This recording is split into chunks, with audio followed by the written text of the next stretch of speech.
जयकारा शेरा वाली दा बोल सांचे दरबार की जय। माई मेरी सचिया जोता वाली माता तेरी सदाई जय। जय माता दी दोस्तों, आज हम दुर्गा सप्तशती का पाठ दूसरा अध्याय प्रारंभ करेंगे। पहला अध्याय हम पहली वीडियो में कर चुके हैं समाप्त, आप जाके उसे देख सकते हैं पुनः। अब हम दूसरा अध्याय स्टार्ट करते हैं। जय माता दी। दूसरा अध्याय। ऋषि बोले, प्राचीन काल में देवता तथा दैत्यों में पूरे 100 वर्ष युद्ध होता रहा। उस समय दैत्यों का स्वामी महिषासुर था एवं देवताओं का इंद्र था। उस संग्राम में देवताओं की सेना महाबली दैत्य से हार गई। तब सभी देवताओं को जीत कर महिषासुर इंद्र बन बैठा। हार खाकर सभी देवता ब्रह्मा जी को अग्रणी मानकर वहां गए। वहां विष्णु तथा शंकर विराजे थे। वहां पर देवताओं ने महिषासुर के सभी उपद्रव एवं अपने पराभव आदि का पूरा वृत्तांत क्या सुनाया। उन्होंने कहा, महिषासुर ने तो सूर्य, अग्नि, पवन, चंद्रमा, यम तथा वरुण इस प्रकार सभी देवताओं को अधिकार छीन दिए। स्वयं को सबका अधिष्ठाता बन बैठा है। उसने सभी देवताओं को स्वर्ग से निकाल दिया। महिषासुर महादुरात्मा है। देवता पृथ्वी पर मृत्यु की भांति विचर रहे हैं।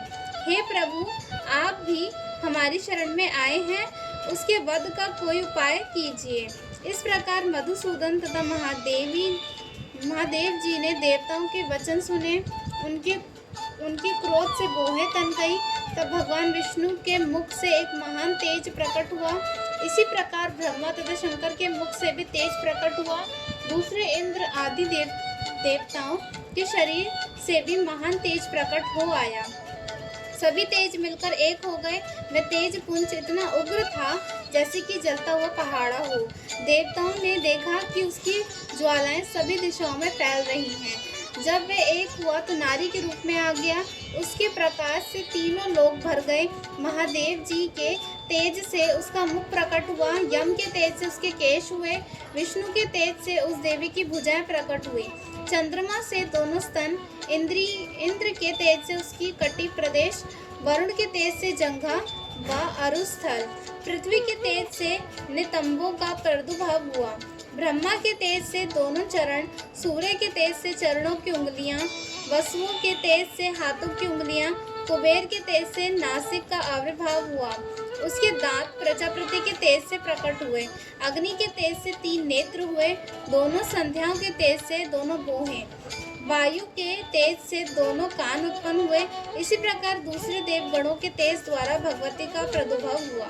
तब समस्त देवताओं के तेज पुंज से प्रकट हुई देवी जी को देखकर महिषासुर से पीड़ित सभी देवता प्रसन्न हुए।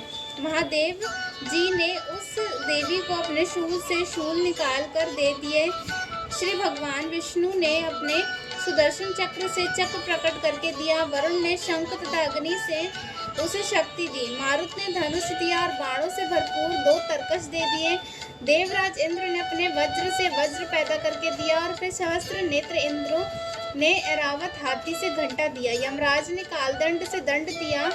सागर प्रति ने रुद्राक्षमाला अर्पित की।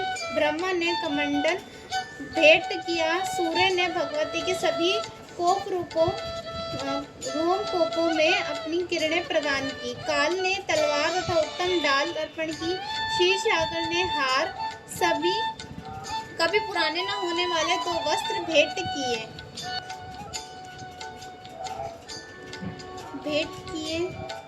कभी न पुराने होने वाले वस्त्र। इसी प्रकार चूड़ामणि, दिव्य कुंडल तथा 2 कड़े भी भेंट किए तथा चमकता हुआ अर्धचंद्र, सभी भुजाओं के लिए बाजूबंद, चरणों के लिए नुपुर, कंठ के लिए सर्वोत्तम कुंडला भेंट किया। इसी प्रकार सभी उंगलियों के लिए रत्न जड़ित मुद्रिकाएं प्रदान की। विश्वकर्मा ने निर्मल परशु भेंट किया और अनेक रूपों वाले अस्त्र, अभेद कवच, मस्तक तथा गले में धारण करने के योग्य कभी न कुम्हलने वाली कमलों की माला दी।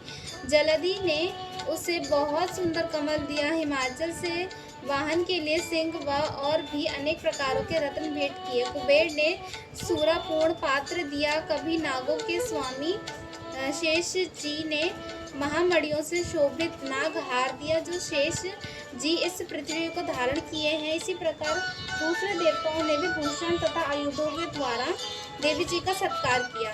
तब तो भगवती ने अट्टहास करके ऊंचे स्वर से गर्जना की। उसके भयंकर नादक से सारा आकाश भर गया। तब देवगण प्रसन्न होकर उस सिंह वाहिनी देवी की जय जयकार करने लगे। मुनियों ने भक्ति भाव से नम्र होकर देवी जी की स्तुति की। देवताओं के शत्रुओं ने सारी त्रिलोकी को शोकग्रस्त देखा। तब वो अपनी सारी सेना को कवच दिया आदि से तैयार कराकर अस्त्र शस्त्र लेकर छट उठ खड़े हुए और महिषासुर क्रोध में आकर बोला, अरे ये क्या हो रहा है। इतना कहकर सभी दैत्यों के साथ घिरकर उस सिंहनाद की ओर भागा। वहां जाकर उसने तीनों लोगों को अपने तेज से प्रकाशित करती हुई देवी को देखा। उस देवी के चरणों के भार से पृथ्वी दबी जा रही थी।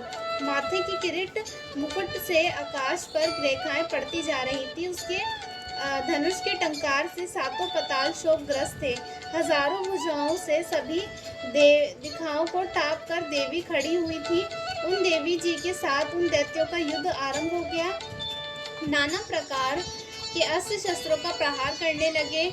उनमें सभी दिशाएं भर गई। महिषासुर का सेनापति उस समय त्रिशूल नामक एक महान दैत्य था। देवी जी के साथ उसी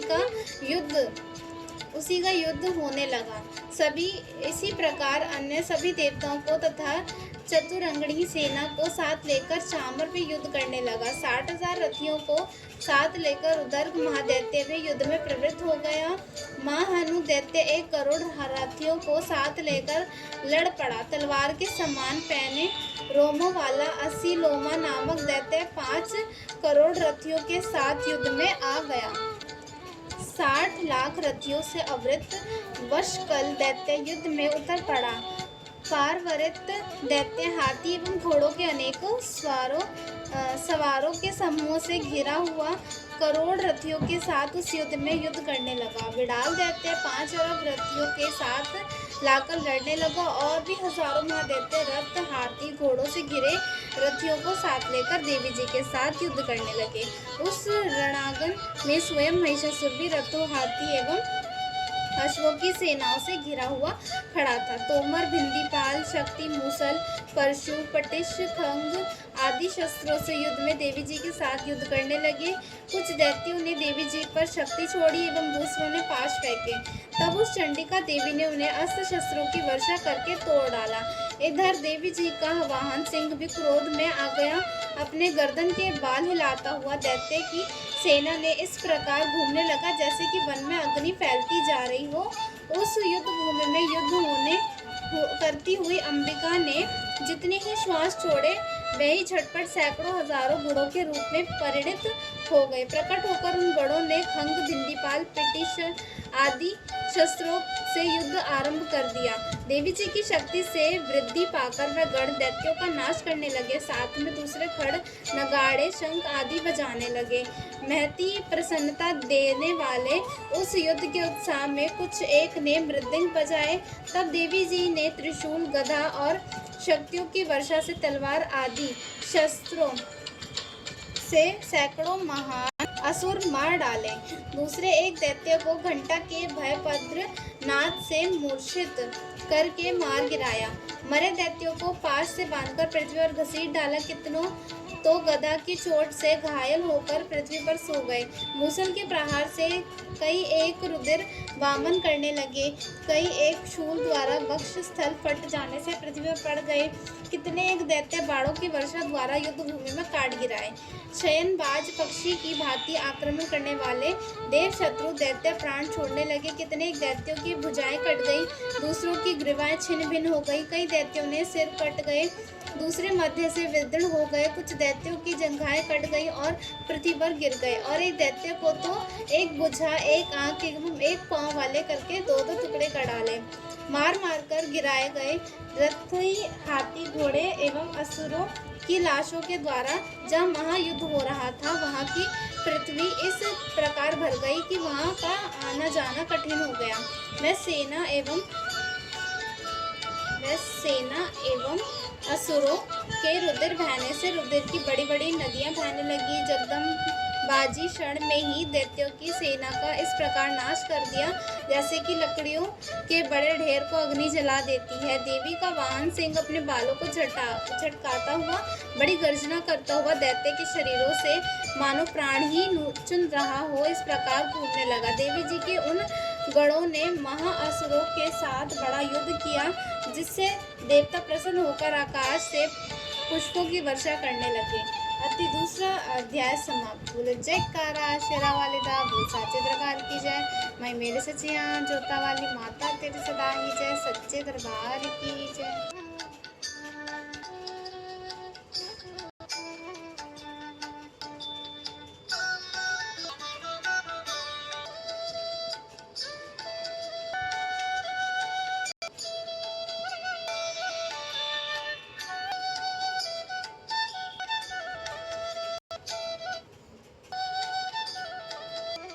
जय माता दी दोस्तों, हमारा दूसरा अध्याय समाप्त हो गया है। अब हम तीसरे अध्याय की ओर बढ़ेंगे। आप सभी को नवरात्रि की हार्दिक शुभकामनाएं। हम अब दूसरी वीडियो में मिलते हैं। धन्यवाद आपका। जय माता।